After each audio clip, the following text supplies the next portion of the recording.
Every 28 days or so, we find ourselves feeling a little bloated and cranky and homicidal, and we realize it's that time of month when we visit our favorite website, Everyday Feminism.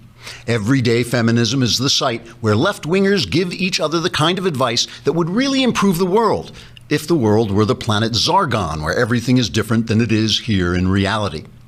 This month on Everyday Feminism, there's a post entitled 9 Phrases Allies Can Say When Called Out Instead of Getting Defensive by Sam Finch.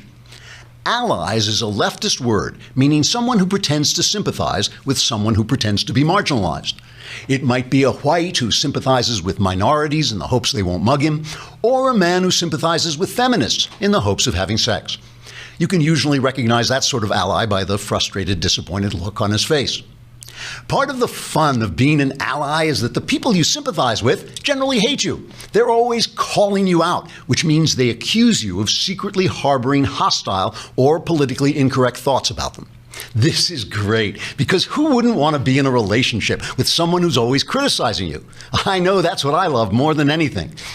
I also dig chicks who put their cigarettes out on my thigh. It's just kind of a thing with me.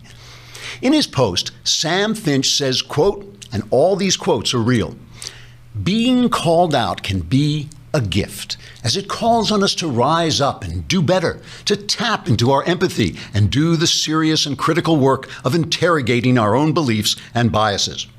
Now, I know what you're thinking. You're thinking, you are a sad little man, Sam Finch. A sad, sad little man. But let's read on. Sam Finch has spent part of the brief and precious time he has on this earth compiling a list of things you can say when the minority or female you're sympathizing with calls you out. One thing you can say when you're called out is, quote, "Wow, you're right. I need to work on this."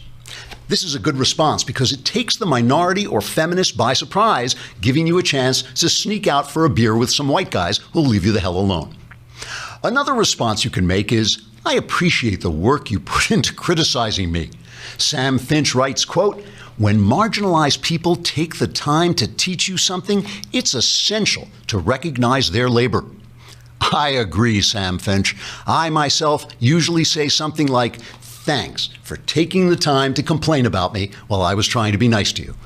I wonder what it would look like if you used that time to do something useful, like get a job or shut up." Finally, according to Sam, you can say, "I apologize. I'm going to do better." After which, you might want to add, "Please, mistress, put your cigarette out on my thigh again." It works for me. Trigger warning, I'm Andrew Klavan, and this is The Andrew Klavan Show.